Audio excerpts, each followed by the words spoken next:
This media is brought to you by Polyscope.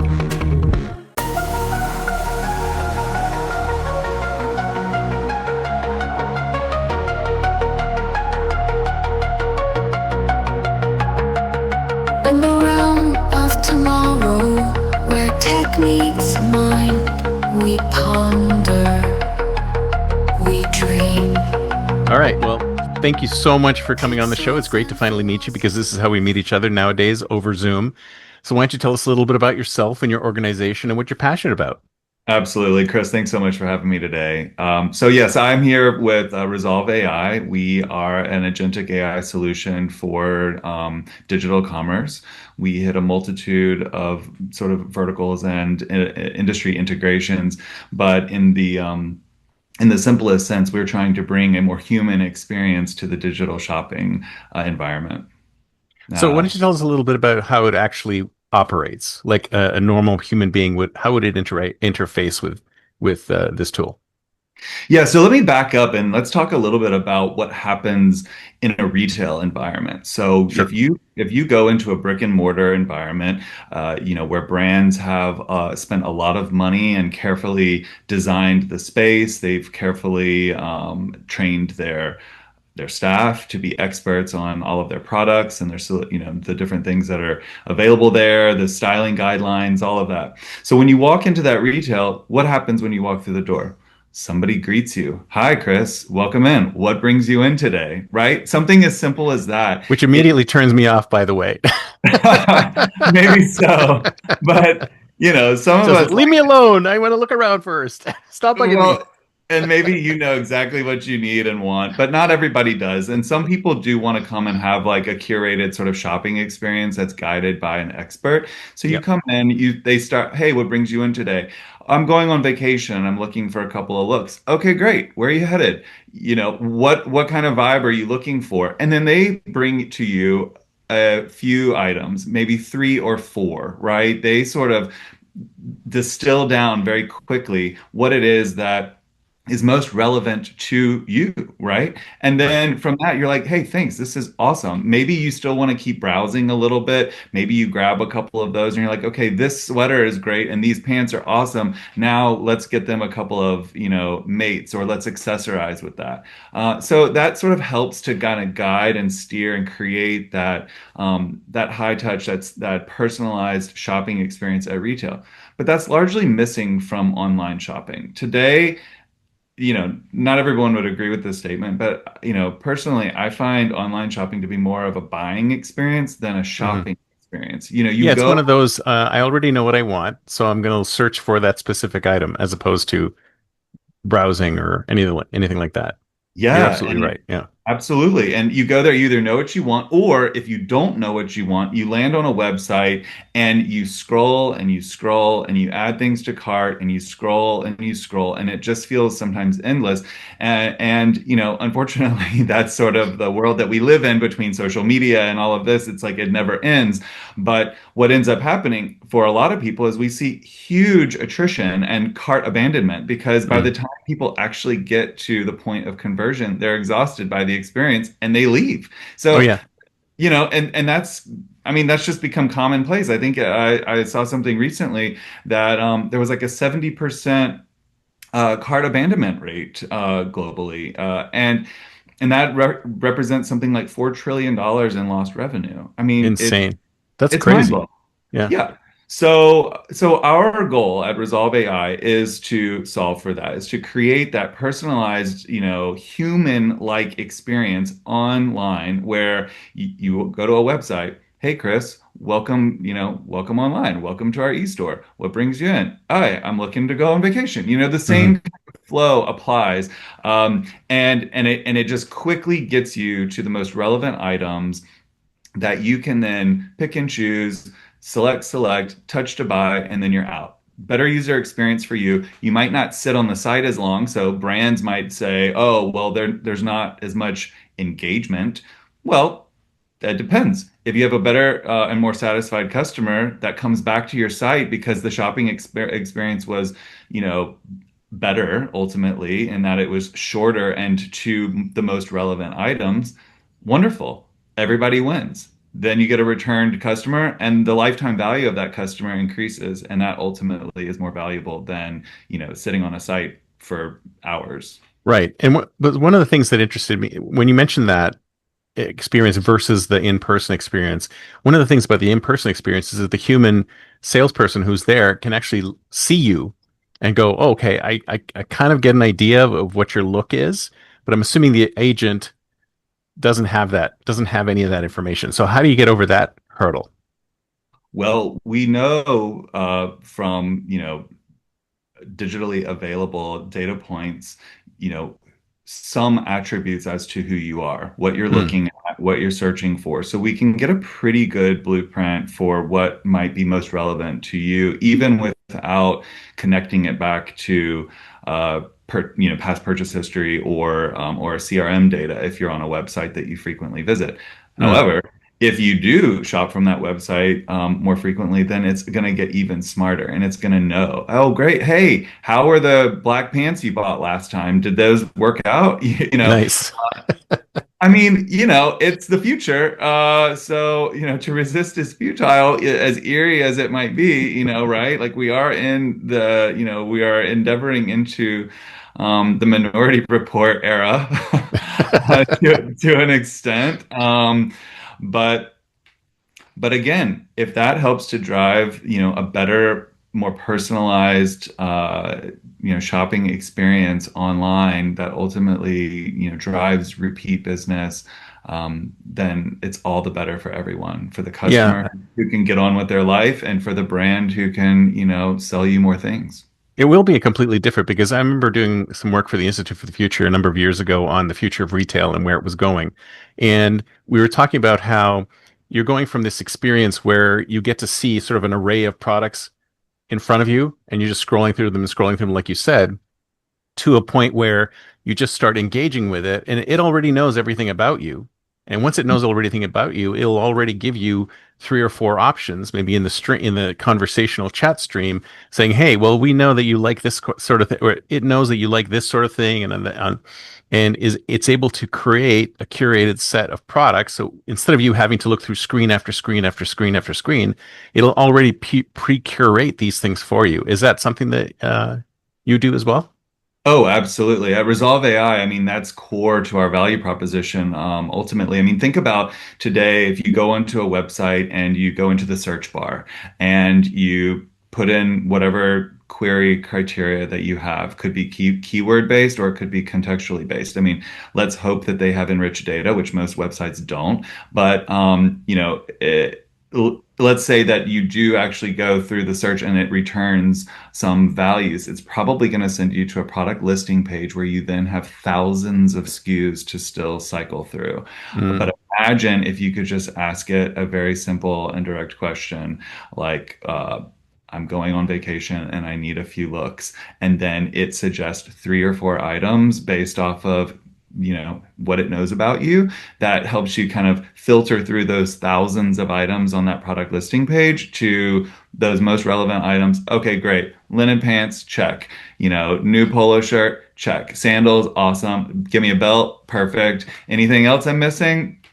Bathing suit. Yeah, let's do that too. And then, and I'm in and out, right? It's kind yeah. of like, it sounds like, when we first started talking about this, you said that when you come to a store, you don't necessarily want to be greeted because you know what you want. And then in that case, it's like, okay, great. You can come into that website. You can quickly, be guided to those items that are most relevant, and then you can leave. You can go on and do whatever else it is you like to do. A couple of days, those items show up at your house. Wonderful. And then also too, if you do have any trouble with those items when they show up, the Agentic AI, if you go back to that website, it's going to know who you are and it's going to be like, hey, yeah, what brings you back? Well, the bathing suit I got didn't quite work out, and I'd like to get a shipping label. No problem. And then the Agentic AI can quickly create that, and then you don't have to go look through a bunch of the links at the bottom of the page and try to find, where to start the return. Do you have to create a form? Is there an email that you have to be on the lookout for? It's like, no, you're like in and out, bing bong, get your Yeah. label and, again, get on with your life, and keep living it. So what I'd love this thing to do would be to do replace a travel agent. because I think travel is the number one thing that has caused the most pain. Because I mean, prior to when we used to have travel agents, it was so easy. You would just call your travel agent up, and they'd know you, and they'd be able to put together a perfect trip for you. And now we spend eons trying to put everything together. And now we're slowly going back to something like this where it knows all about you. And then you can just go to it and say, hey, this is what I'm looking for. And it should be able to develop the perfect trip. Are you also in the travel space too, or simply just retail? Yes, we are in the travel space as well. And in fact, we Thank have a God. We need people in we need companies like this in the travel space, I tell you. we have engagements with airlines and hotels alike. We are, quickly growing in that vertical. So, sooner than later, I'm sure that, your agentic AI persona will be able to assist you in getting all of your booking requirements taken care of. I love Um, that. So how long yeah. have you been around? Are you one of the founders? I'm not one of the founders, but I have worked with our founder before in a couple of different enterprises that he has. He's a serial entrepreneur. He's been in the game from, the very early days of e-commerce, exiting some of his businesses to like Thomson Reuters, for example. Oracle bought acquired one of his companies, and so I've been around the block with him as well as some other technology solutions not affiliated with him as well. Hmm. Well, when I'm did you the know? Sorry, go ahead. Yeah, yeah. So as VP of Business Development here, I mean, my goal is to, commercialize this product as much as possible. I do have vertical expertise specific to fashion and beauty, among others, but those are the core verticals that I champion. And yeah, I mean, that doesn't mean that we're limited to those. As I stay, around like sort of travel, hospitality, home goods, grocery, we're kind of we are scaling very quickly globally and into pretty much all consumer markets. Wherever you live online, we are endeavoring to get in there. Nice. Are you building a global database of customers, or is it vertical for each site you work with? If I understand the question correctly, I think what you're not asking about consumer data as much as it is around sort of our customers, correct? Oh, no, no, I'm asking consumer data. So if I'm going to Amazon or if I'm going to Zappos or if I'm going to some other e-commerce site, will I be able to, if you they all had the same agent on it, would it be able to go, "Hey, Chris, I remember you from blah blah blah. You bought this a couple of weeks ago from some other store," and I can share those preferences amongst the sites that you're working with? Well, due to like, PII and sort of like personal security, we do not share across our customer base. Right, So that would be a guardrail that, we would not, cross at this point. right, Should things change in the future and regulations and such like that, and the general sort of consumer appetite merit that type of engagement, then sure. Where we do leverage across sort of our customer base is with our data set. I mean, we've mm, got hundreds of billions of data points specific to retail, and that's where like the specialization that we provide is sets us apart. There's a lot of large language models out there that are general, and they're great for what they do for open-ended tasks. But when it comes to the specialization for commerce, where the data points are very specific to, precision, product taxonomy, real-time inventories, personalized recommendations,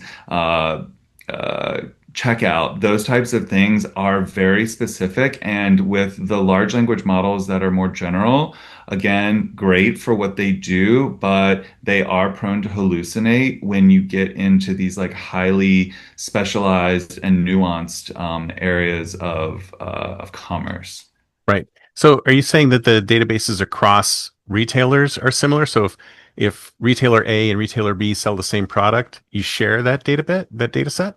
What I'm saying is that our foundational LLM is built from hundreds of billions of data points. And then Hmm. on top of that, in a closed environment, we train it to the specific retailer based off of their unique business, Okay. inputting, all of their product data, all of their brand guidelines, if there's any sort of, historical styling reference, if it's a major fashion house, we want to make sure we're ingesting all of that historical, data into their own closed environment so Hmm. that then when their customers come to their site to search, and maybe they pull up a reference, from, what the fashion house was doing in the 70s, like I don't know, say it was like a Saint Laurent shirt that was like, whatever viral was back in those days. They could query that and it would pull it up because that fashion house, their agentic AI was trained specifically, or that added layer was trained specifically for them. Very cool. It sounds like that at some point you'll actually get to a point where you don't actually need a website at all. You just need the conversational agent, and you talk to the agent, and the agent will present products in the stream, and you won't even need to direct them to a website at all. Is that sort of where things are going, or are you there already?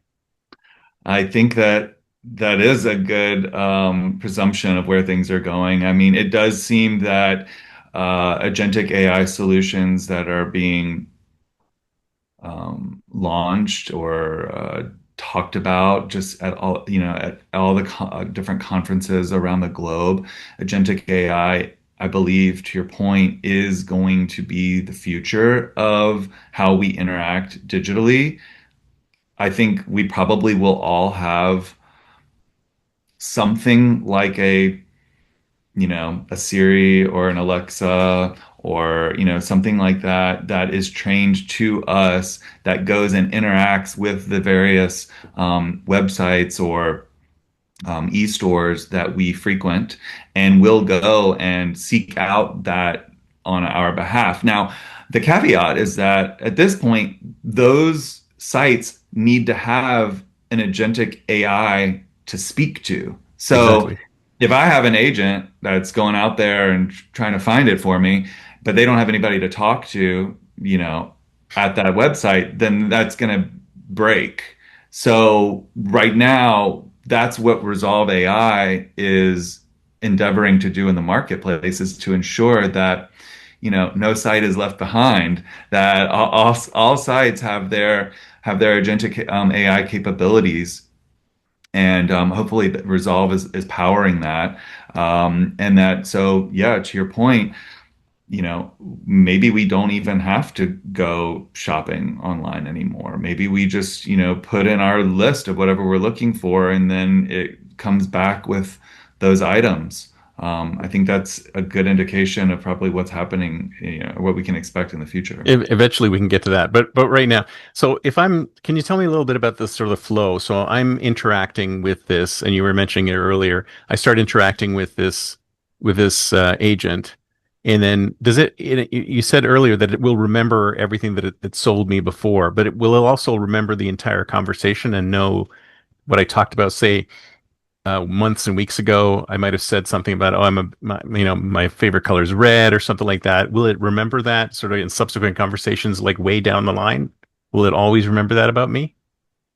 It should, I mean, obviously, queues refresh, right? Mm, You might delete all of your online tracking, all of your cookies, change your email address, those types of things. I mean, right now we do still have to link it back to some data point. mm, Uh, and as long as we can still link it back to that consistently, then yeah, it would on that site. Again, we wouldn't cross over. So if you go from one retailer to another, and they are both leveraging a Resolve AI solution, the secondary site isn't necessarily going to remember that your favorite color is red, sure. unless you tell that specific site, at least at this stage. Yeah. Well, then that's where my own agent comes in because it'll know no matter who it's talking to. It'll go, Bingo. okay, I know. Right. And then that's how you can get over the PII thing too, right? Because everybody has their own set of data and the agent does the talking. Right. Yep. It would be closed. It So, would be closed sourced for that particular person. so was there a particular moment? I mean, have you been with the startup from the beginning or are you recent? So I was with Rezolve. I call it Rezolve 1.0, but nobody calls that but me. But I worked with Rezolve about 7 years ago Oh, wow. when it was first sort of getting out there and commercializing the product. The product has evolved quite a bit, and because now it's been around for about 9 years. And in that time period, I went and worked in sort of the managed service space. Consulting with major accounts. But as I mentioned at the top of this, I've worked with the founder before, and I reconnected with him in the fall in London, which is where our headquarters are. And he was telling me all these great things. We had recently listed on NASDAQ, and Nice. um, and he was telling me about kind of what was going to be coming in 2025, and said, "Hey, might need you back." And I said, "Okay, let's do it." So yes, I've been around. Again, the product has changed quite a bit in the 9 years. It's all sort of, if I had to like take a step back and look at what Dan Wagner, our founder, has done in the last like 30 years, it seems like it's been like a progression from, digitizing printed media and transmitting that around the globe, and that was that company is what ultimately was acquired by Thomson Reuters, and then getting into early e-commerce, supporting brands like J. Crew and the like, and then that being acquired by Oracle. And then, kind of, it's been sort of like a step by step, very early, very sort of visionary of at the moment. Hmm. And, and when I worked for him, previously we worked with a tool that enabled print and audio advertising to be transactional, so that a customer could Cool. engage with it directly and, touch to buy. And then that product ultimately became some of the early stage of Resolve, which has now evolved into where we are today, which is all around this sort of like online agentic AI, powering really what we believe is the future of commerce. No, I agree with you 100%. That's exactly where it needs to go. And would you say that there's a specific element that differentiates it from all the other agentic AI, or are you guys the only one in the space? I would say that the specialization in retail is what really sets us apart. Right. There are other players in certain parts of where our product lies. For example, some of our like site search and recommendation capability. There are other companies out there doing that. There are other companies doing, you know, parts of what we provide, but when you look at it holistically, what we currently have in the marketplace and then what is coming on the roadmap, I don't know that there's any company out there that's tuned like we are for retail that has the capabilities that we currently have. Mm. So you guys are ahead of the curve, basically. It sounds like you've been ahead of the curve for a long time. Yeah, and sometimes that's a miss, right? Because I mean, a million years It's like ago, it's like the number one miss, I think, is that especially startup founders are always looking to the next thing, and it's always like a timing issue. It's like, do you hit the market at the right moment for what your customer, what you're providing, and what your customers want, right? yeah, that's a great point, Chris, because um, there was a time where one of the items that I sold was QR code. Oh yeah, And I and remember and those. and and at the time, at least in America, people were allergic to QR Oh codes. They're yeah, they were like, "What is that?" no, I'm not going to put that unsightly thing on my advertising. No way. And But then look at us now. I mean, you can't I even know go they're into a everywhere. restaurant these days and get a paper menu anymore because you've got to scan the QR code that's like glued to the table Exactly. to get the menu. So, but also at that same time, QR codes were everywhere in Asia. I Oh mean, yeah. people were doing their grocery shopping from QR codes, literally Oh yeah. scanning pictures on a wall, and then a cart would, a bag would show up with all of the items that they had just scanned. It wasn't connecting in the same way here in the US. But now, I mean, putting into contrast where we are now with what Resolve is offering with the agentic AI solutions for, I think we are timing it perfectly, quite Mm. frankly, because, AI is on the tip of everybody's tongue. You can't have a conversation about e-com without talking about AI in some way or shape. And in fact, McKinsey just issued a report that said that retailers leveraging advanced AI driving personalization have reported sales of increase of 10 to 15%. So, I mean, Nice. hello, like that would definitely be something to wake up to in an ever competitive market, looking to kind of capture more, of those consumer dollars and create, a better experience on both sides. Exactly, exactly.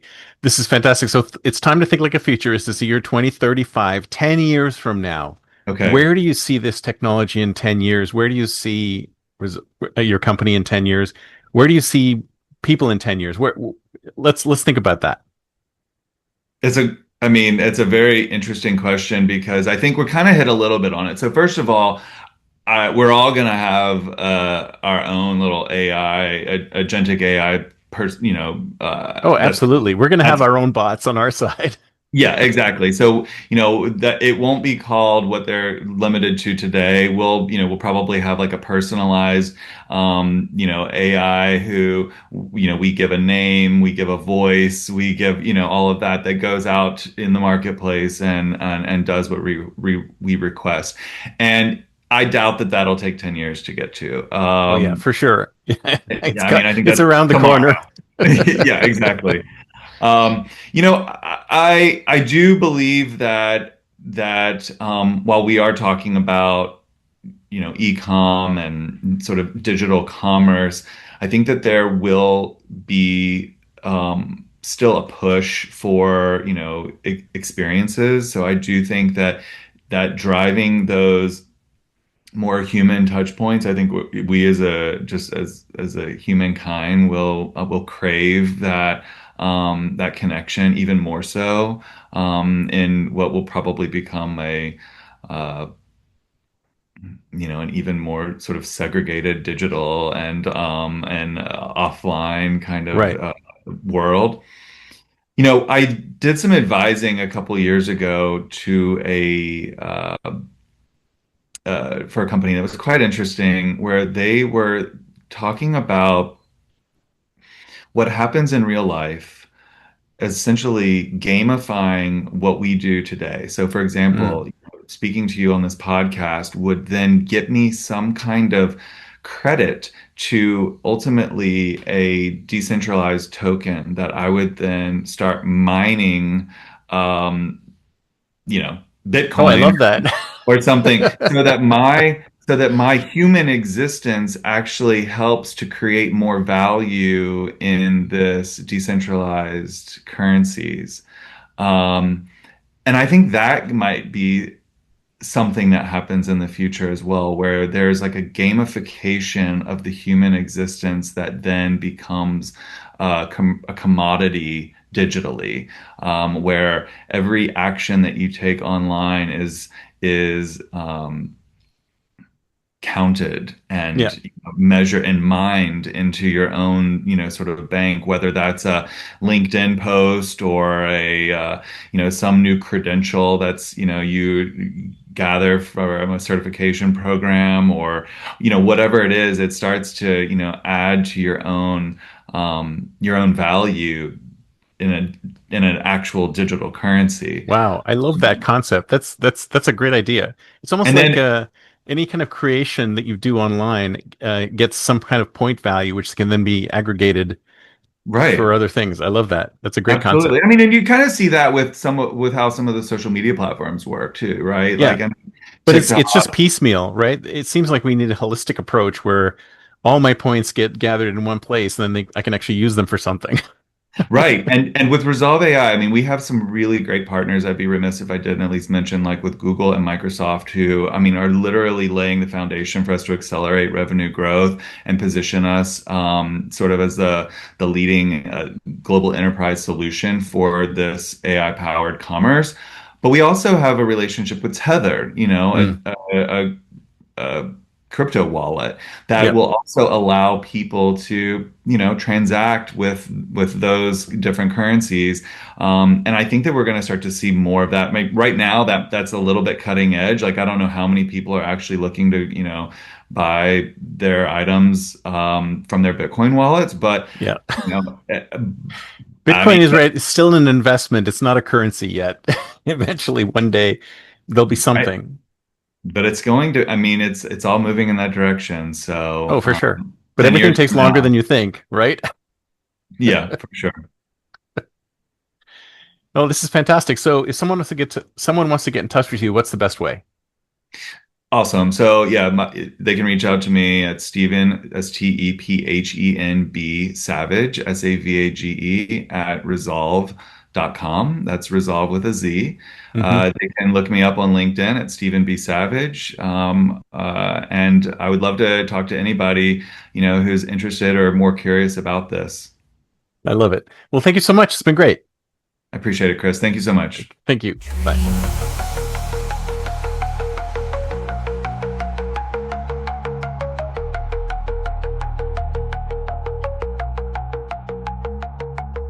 Pixels and philosophies merge and mold, a future untold, unseen.